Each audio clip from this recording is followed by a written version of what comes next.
कर दिया है। Okay,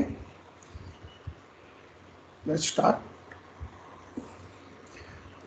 सोनीज trading profit and loss account for the year ended December 3 दिया गया है। We have sales, we have closing stock, opening stock, purchase, manufacturing expense, gross profit, admin, selling, finance.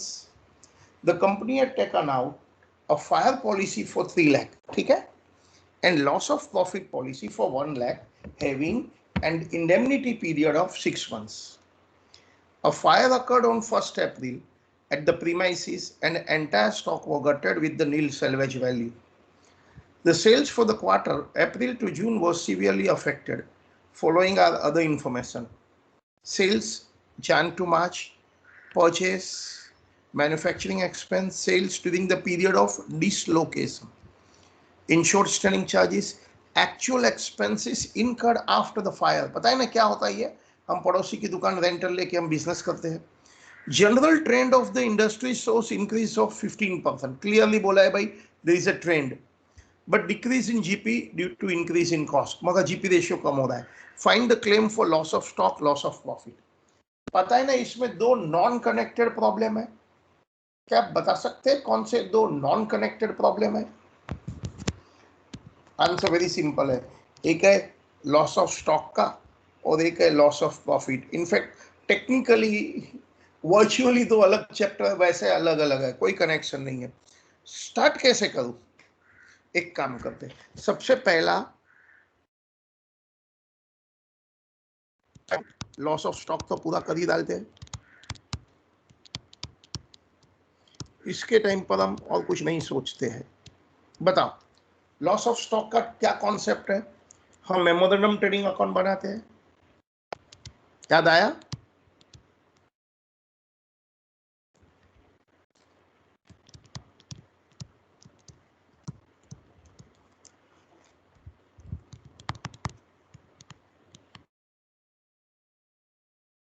From the last date of the year to the date of fire, fire occurred on 1st April. क्या आप ये memorandum trading account मुझे बना के दे सकते हैं? पता है ना, memorandum trading account is from first day of the year to the date of fire. ये आप ट्रेडिंग अकाउंट बना के मुझे closing stock on the date of fire मुझे कैलकुलेट करके दे दो।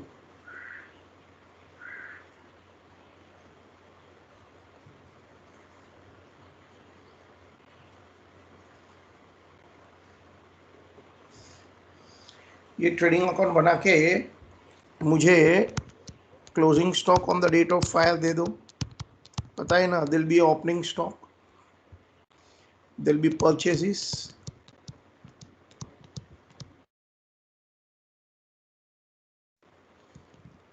there is a manufacturing expenses, and there is a gross profit.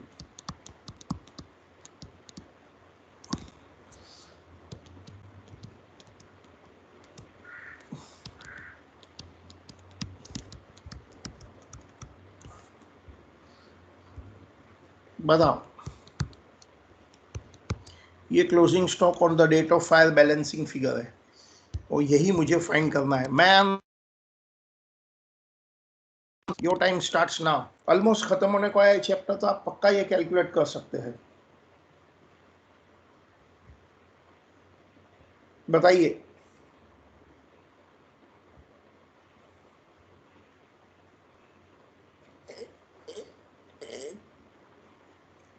क्या आप बता सकते हैं?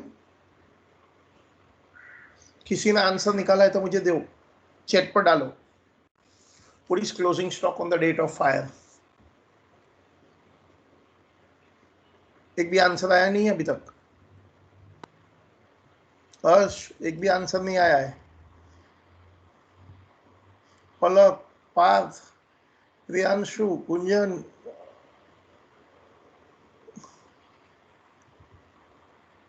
नॉट वन आंसर हैज कम।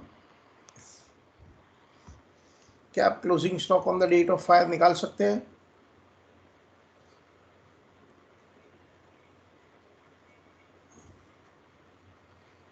बताओ, अभी तक एक भी आंसर नहीं आया है।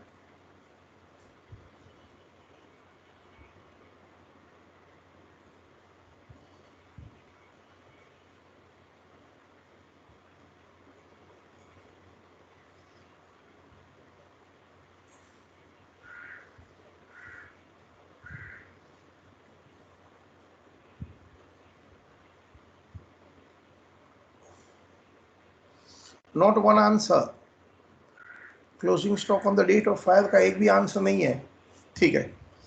तो last year closing stock is current year opening stock, that is obviously 90,000। फिर परचेसिस तो दिया है, देखो ना, परचेसिस दिया है ना, 1 January to 31 March, manufacturing expense and sales, तो लिखो परचेसिस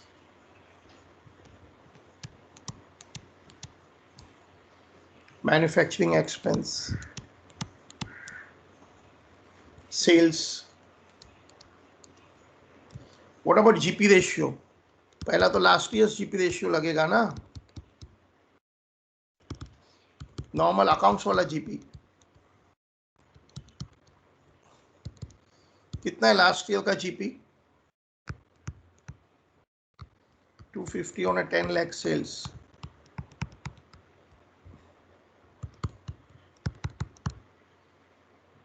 25%।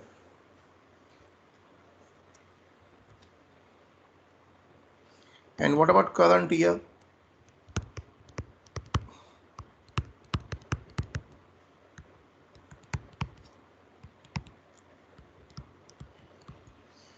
क्या करंट ईयर का 20% है? हाँ, क्योंकि 5% डाउन है ना, याद है ना। This decrease in GP by 5% due to increase in the cost. लगता है मटेरियल लेबर कॉस्ट बढ़ रहा है, वेरिएबल कॉस्ट बढ़ रहा है, ठीक है। सो 20% ऑफ सेल्स। तो बताइए क्लोजिंग स्टॉक कितना हो गया?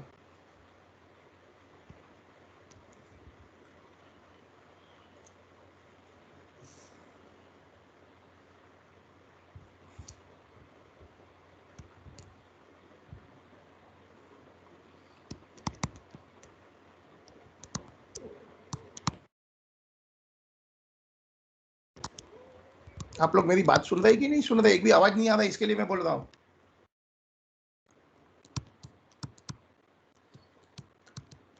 अरे एक जन तो हाँ आवाज तो करो, तो पता चले तुम लोग है मेरे साथ।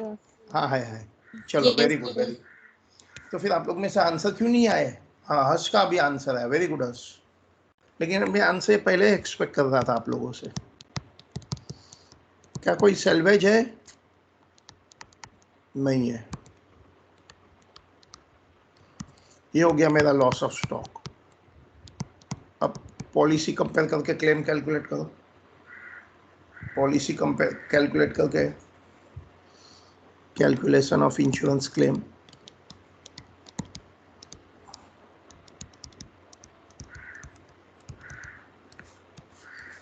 बताओ पॉलिसी अमाउंट कितना है?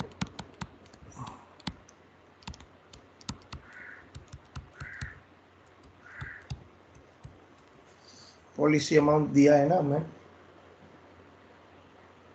3 lakh, and total stock on the date of fire 260, hence full insurance, full claim।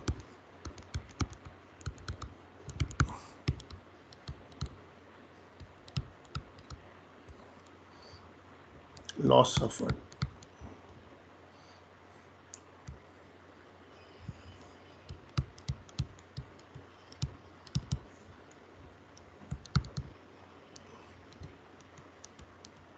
बोलो, ठीक है। ये मेरा पार्ट ए था। और पार्ट बी में क्या है? लॉस ऑफ प्रॉफिट, ठीक है। तो टाइमलाइन ड्रॉ करेंगे, जीपी रेशियो लास्ट ईयर का निकालेंगे, या तो पहले जीपी रेशियो लास्ट ईयर का निकाल दो, फिर करंट ईयर की बात करेंगे।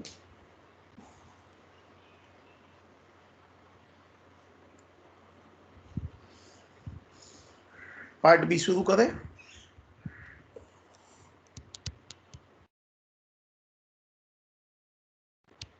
Part B, what is part B?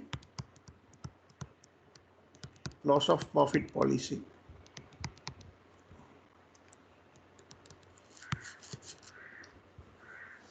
सबसे पहला जीपी रेशियो निकाल दो, लास्ट ईयर का GP ratio.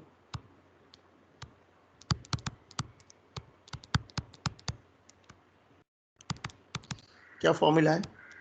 Net profit plus insured standing charges minus non operating income है तो divide by last year sale into 100। बताओ, कोई मुझे बता सकता है लास्ट ईयर का जीपी रेशियो कितना आएगा? क्या आप में से कोई बता सकता है लास्ट ईयर का जीपी रेशियो कितना आया है?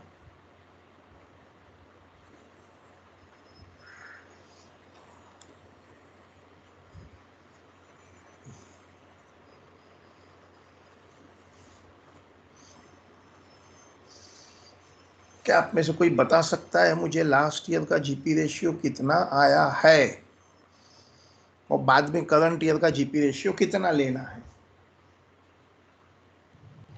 लास्ट ईयर 25 कितना परसेंट? 25। नहीं नहीं नहीं, वो तो तुम लॉस ऑफ स्टॉक वाली मुझे बता रही है। ये वाली मेथड लगेगी ना, तुम तो वो बता रही है बेटा, ये नहीं चलेगा। लॉस ऑफ प्रॉफिट में हम जीपी कैसे निकालते, याद करिए। सर 10%। हाँ, हम नेट प्रॉफिट लेते हैं, इंश्योर्ड स्टैंडिंग चार्जेस ऐड करते हैं। क्या आप बता सकते हैं इंश्योर्ड स्टैंडिंग चार्जेस कितना था? 50,000। ये मिटा दूं जरा जगह बनाने के लिए।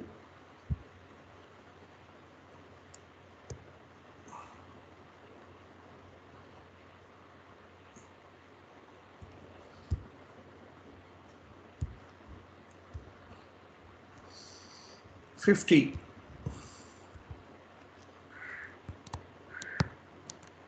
लास्ट नॉन ऑपरेटिंग इनकम कभी नहीं रहता है, कभी बाय चांस आएगा तो।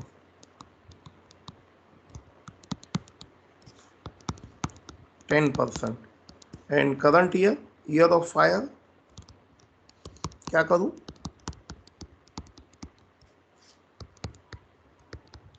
5%। ठीक है, अब जरा एक टाइमलाइन ड्रॉ करें, मतलब डायग्राम ड्रॉ करें। या देखिए डायग्राम, क्योंकि बेस्ड ऑन दैट मुझे स्टैंडर्ड सेल, शॉर्ट सेल सब निकालना पड़ेगा। क्या आप मुझे डायग्राम बना सकते हैं फायर वाला? कौन से ईयर में फायर हुआ वो सब, कौन से ईयर में फायर हुआ है? 1 जनवरी 4। और ये लास्ट ईयर का लिखूं तो मैं, ये लास्ट ईयर है।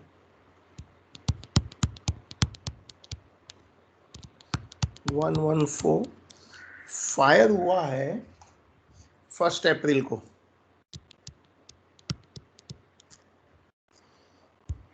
डेट ऑफ फायर, ये हम लोग हमेशा रेड अक्षर में लिखते हैं। फिर कितना मंथ बिजनेस बंद रहा? 3 months। अप्रैल में जून, 3 मंथ ना, आया ना? Yes sir. तो इसको क्या बोलते हैं हम लोग, कौन सा पीरियड होता है ये? Affected period. Affected period, dislocation period. क्या हमको अफेक्टेड पीरियड में सेल्स दिया है? यस, कितना तो दिया है। Sales during the period of dislocation 87,500। Very good. और एग्जैक्टली उसका replica last year,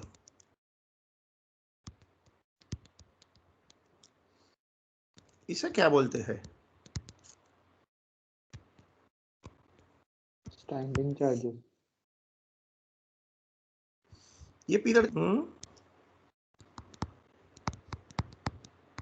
standard turnover. Check करिए आपको क्या वो दिया है स्टैंडर्ड टर्नओवर? क्या आपको स्टैंडर्ड टर्नओवर दिया है या नहीं दिया है डायरेक्टली? क्या क्वेश्चन पेपर पढ़ के देखिए आपको स्टैंडर्ड टर्नओवर दिया है या नहीं दिया है? अरे यार कुछ हम पढ़ नहीं सकते हैं, तुम ऐसा करेंगे तो। नहीं दिया है, आप देखिए कहाँ दिया है। 29 सम चल रहा है ना, नहीं दिया है। आपको ये सेल्स दिया है ईयर ऑफ फायर में फर्स्ट डे से ही है और ये डिसलोकेशन है। इनफैक्ट लास्ट ईयर का तो किधर इंफॉर्मेशन ही नहीं है except this 10 lakh, except this 10 lakh. ये 250 है।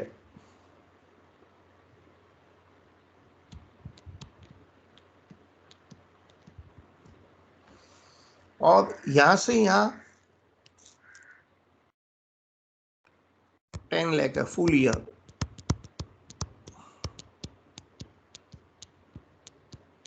बराबर है ना? ओके, और एक इंपॉर्टेंट पॉइंट है, there is a trend, increasing trend 15%, increase trend 15%। ये इंपॉर्टेंट इंफॉर्मेशन है। Increase of trend, increasing trend,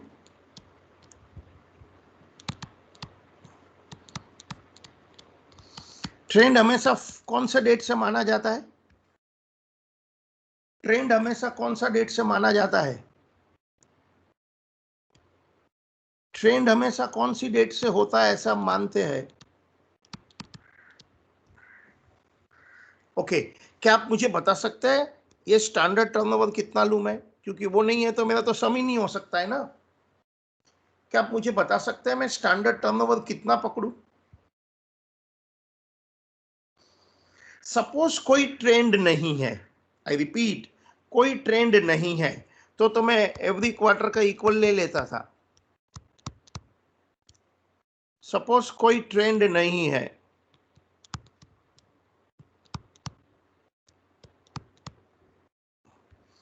suppose कोई ट्रेंड नहीं है और ये 10 लाख है तो मैं 250 250 250 ऐसा लेता था, प्रोवाइडेड करंट ईयर में ट्रेंड नहीं है। मगर हमको क्वेश्चन में बहुत क्लियरली बोला है the trend of the industry shows increase of sale of 15%। That means current year में मेरा sale 15% compare to previous year ज्यादा होने वाला है, हुआ है रादर। क्या आप मुझे भी बता सकते हैं कैसे करूं ये sum? I will give you help. Help ये है, ये 250 है, वो ट्रेंड है मतलब क्या? आंसर वेरी सिंपल, ये 100 होता है, ये 100 है। क्या बोला मैंने? ये 100 है तो ये कितना है? 115। उसी को ट्रेंड बोलते हैं ना। Trend is always from first day of the year. तो क्या आप बता सकते हैं मुझे ये प्रॉब्लम में मैं कैसे सम करने वाला हूं?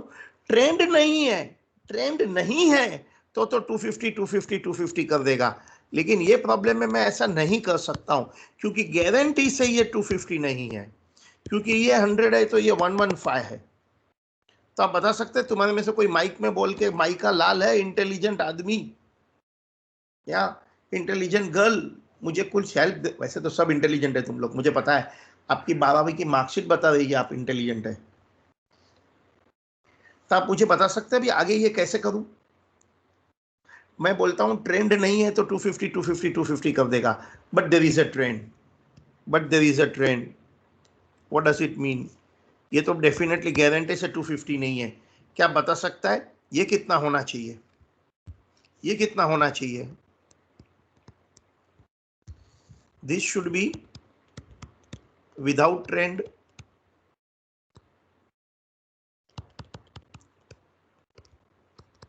ट्रेंड इसके पर ट्रेंड लगता है इधर। ये 100 है तो ये 115 है।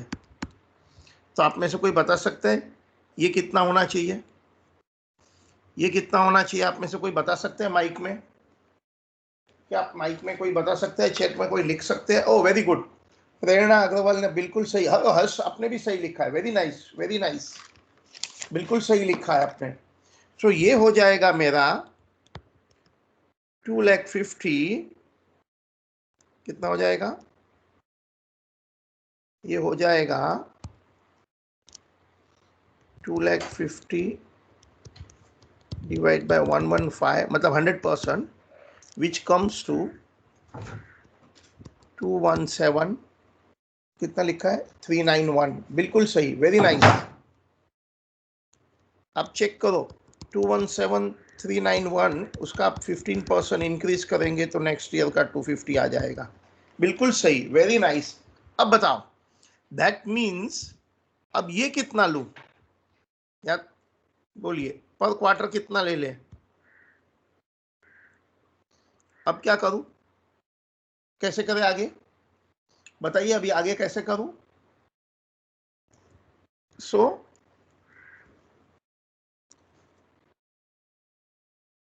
इधर लिखूं मैं, ऐसा डायग्राम बना दूं, ऊपर जगह नहीं है तो ये कितना होना चाहिए अभी? 10 lakh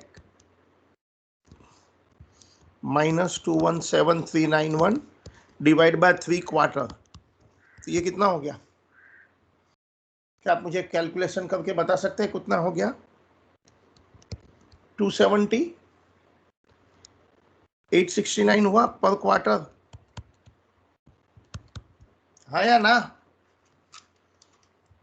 10 lakh minus 217391, okay. Sir 26869 782,609 ना, कितना होता है?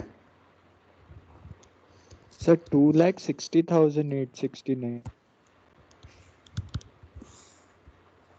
डिवाइड बाय 3, 2,60,870 करना है कि 869 करना है? चलो 70 कर दिया मैंने। सो ये मेरा हो गया, ये फिगर हो गया कितना? 26870 राइट, पर क्वार्टर।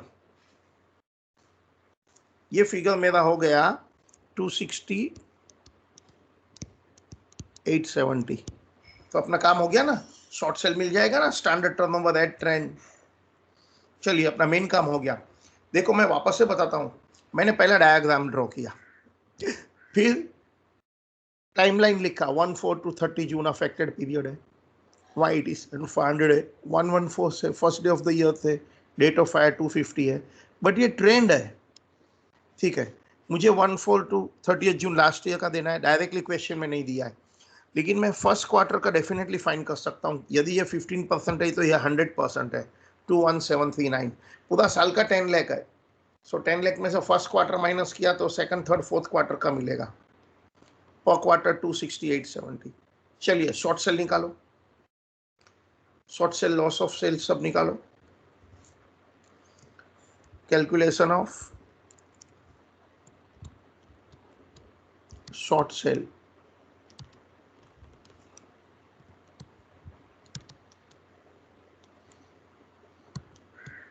फटाफट कैलकुलेशन ऑफ शॉर्ट सेल कर दो, फटाफट कैलकुलेशन ऑफ शॉर्ट सेल कर दो।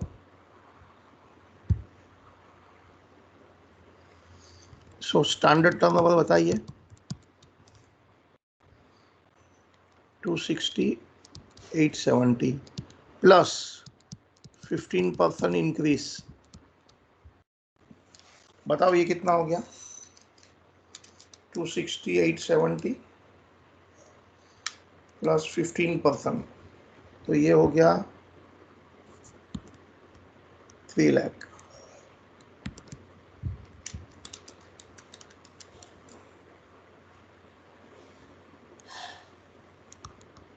फिफ्टी पैसे इग्नोर किया, ऊपर बढ़ाया था, ये हो गया एडजस्टेड स्टैंडर्ड टर्नओवर, ठीक है। लेस एक्चुअल सेल्स, बताइए क्या है? अफेक्टेड पीरियड का एक्चुअल सेल्स क्या है? 87,500। तो शॉर्ट सेल बताइए,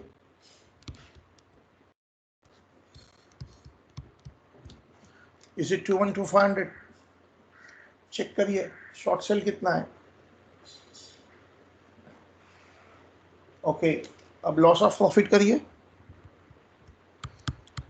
what is loss of profit? GP ratio into short cell,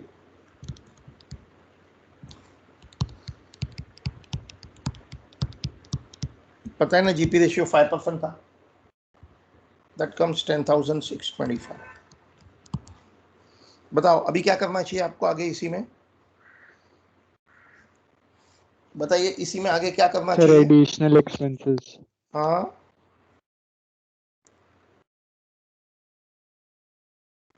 additional expenses की क्लेम करना है। बिल्कुल सही, आपको एडिशनल एक्सपेंस की क्लेम करना है। Very good, claim for additional expense.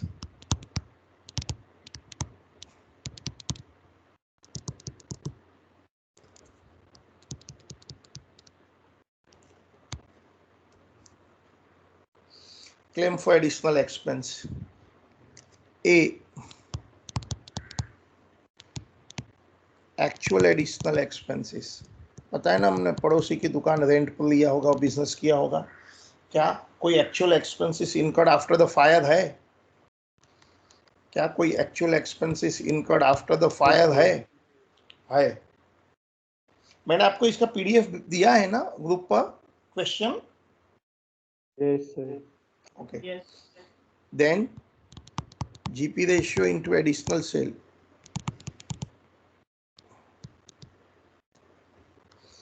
बताइए जीपी रेशियो क्या है? 5%। और पड़ोसी की दुकान में एडिशनल सेल क्या है वो भी दिया है। देखो ना, actual expense after the fire 60 है, एंड पड़ोसी की दुकान में अलग से एक्चुअल सेल्स नहीं देते हैं, तो पूरा डिसलोकेशन पीरियड का सेल वहीं से माना जाता है। If we are not given separately, then it is considered the whole of the expense is spent for getting the additional sale.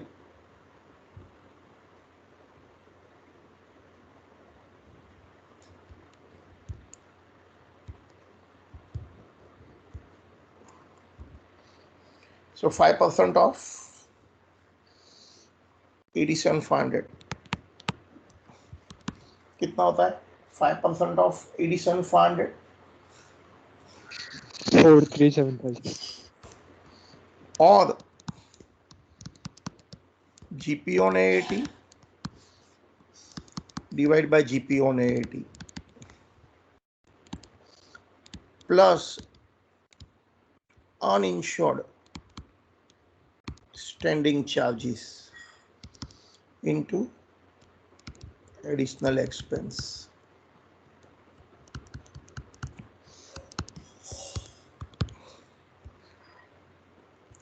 Where GP on AAT कितना होगा? बोलो, उसके लिए पहला तो अपने को 80 लगेगा ना।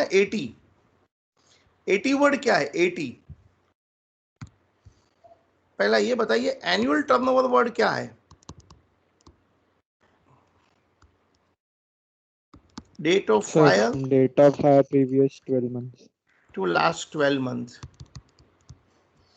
मेरी डेट ऑफ फायर क्या थी? 1 अप्रैल 4, तो लास्ट 12 मंथ 1 अप्रैल 3। ये बताइए 1 अप्रैल 3 टू 1 अप्रैल 4 एनुअल टर्नओवर किधर है? डायग्राम देख के आराम से कर सकते हैं। मैं डायग्राम बताऊं एनुअल टर्नओवर का? एनुअल टर्नओवर का डायग्राम ये है, 1 अप्रैल 3 टू 1 अप्रैल 4 एनुअल टर्नओवर कितना है? पता है कितना है? ये 3 क्वार्टर का 782,609 और इधर का 250।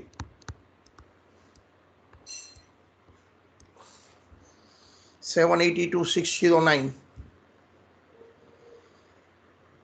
इधर से, ये डेट से ये डेट,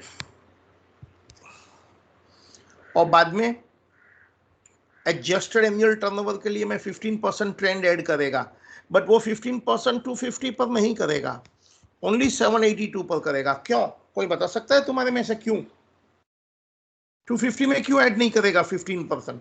सर उसमें इंक्लूडेड है। इंक्लूडेड है, वो तो ऑलरेडी एडेड है। बिल्कुल सही, होशियार बच्चे हैं तुम लोग।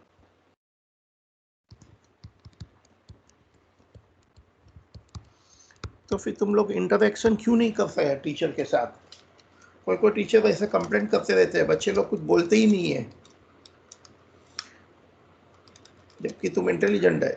तुम्हारी 12वीं की मार्कशीट बताता है तुम लोग इंटेलिजेंट है।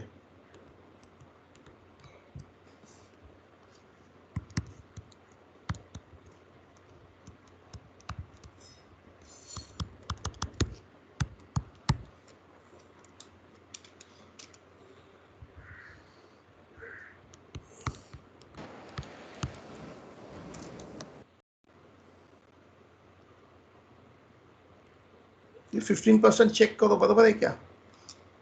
नहीं, चेक करो मुझे 15% 782 609 इंटू 15%, 15% किसके पर कैलकुलेट करना है? 782 609 पर. That comes 117391. चेक करो राइट है क्या?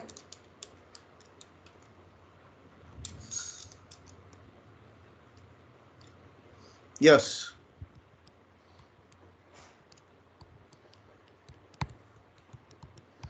$1150. इसे क्या बोलते हैं?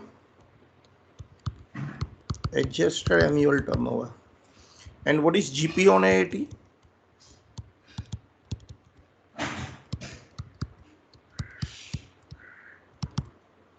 What is GP on AAT? 5%.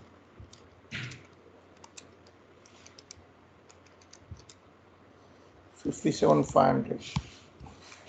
GP on AAT. So formula लगाइए.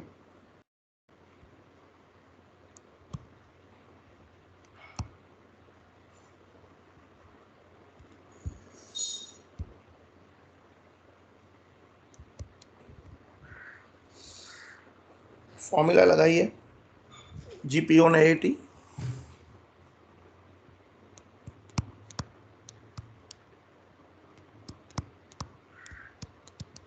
प्लस क्या कोई अनइंश्योर्ड स्टैंडिंग चार्जेस है? इसी के नीचे लिखते हैं calculation of uninsured standing charges.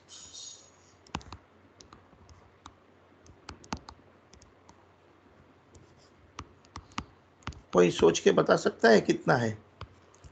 Directly नहीं दिया है, इनडायरेक्टली दिया है.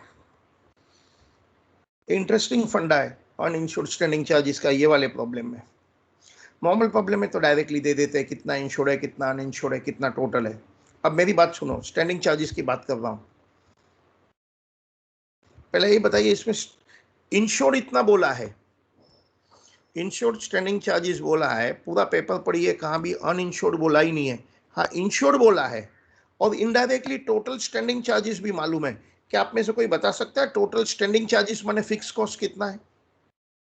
ट्रेडिंग अकाउंट तो वेरिएबल होता है, ये एडमिन कॉस्ट फिक्स कॉस्ट होता है, सेलिंग वेरिएबल होता है, फाइनेंस भी फिक्स कॉस्ट होता है. तो आप बता सकता है total fix cost standing charges कितना है? 180. उसमें इंश्योर कितना किया है? ओनली 50. कुछ समझ में आया मैंने क्या बोला? हमको डायरेक्टली नहीं बोला. पहले का जो प्रॉब्लम था ना, कल का प्रॉब्लम, उसमें डायरेक्टली दे दिया था कितना इंश्योर्ड है, कितना अनइंश्योर्ड है, डायरेक्टली बोला था अनइंश्योर्ड कितना है. बट ये वाले प्रॉब्लम में डायरेक्ट ने न बोलते हुए बोला है एडमिन इतना है, फाइनेंस इतना है, ये फिक्स कॉस्ट है, इंटरेस्ट होता है finance, salary rent fix cost है, सेलिंग वेरिएबल मानते हैं. तो देखो क्या करूं, ये अलग प्रॉब्लम है. सो एडमिन एक्सपेंस, एक minute, total standing charges. The word standing charges माने fixed cost. एडमिनिस्ट्रेशन एक्सपेंस 80 है, फाइनेंस 1 लाख है, उसमें से लेस इंश्योर्ड कितना है? 50.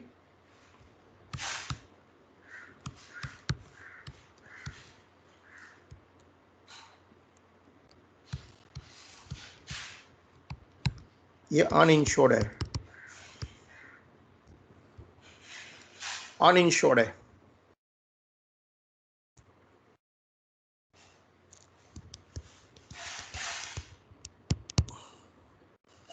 $130 एंड एक्चुअल एडिशनल एक्सपेंस 60 है. तो ये कितना हुआ? बताओ कितना हुआ?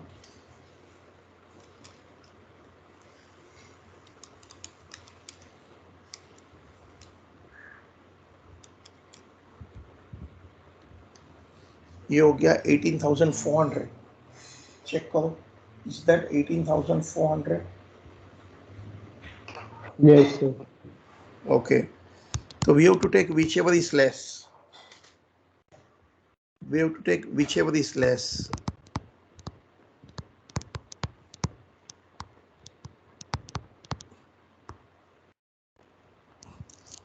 whichever is less.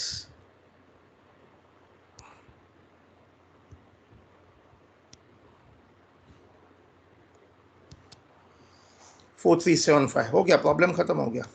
Calculate the claim and all.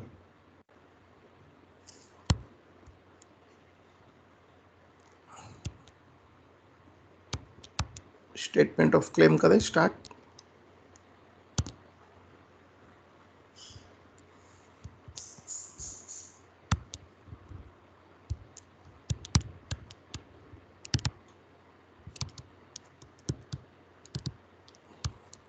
Statement of claim. Claim for loss of profit.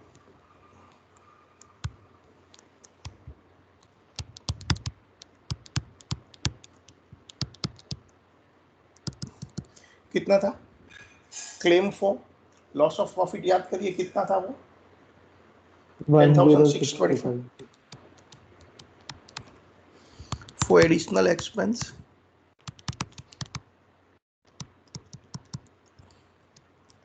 $4,375 less savings in insured standing charges. नहीं है ना वो.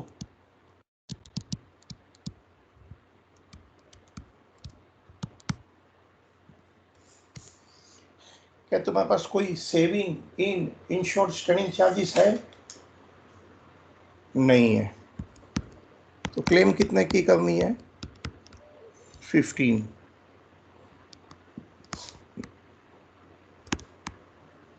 Calculate insurance claim. Under insurance over insurance कैसे निकलता है? जीपीओ और एटी के साथ. कितना है?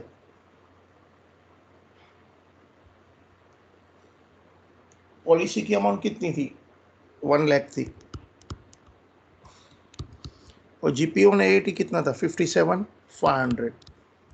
पॉलिसी अमाउंट ज्यादा है. There is full insurance.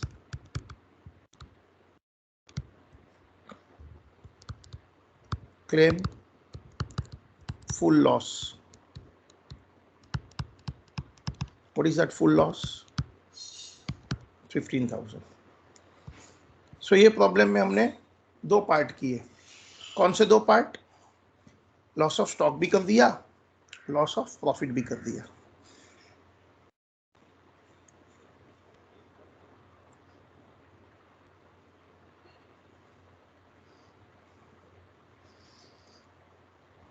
Well,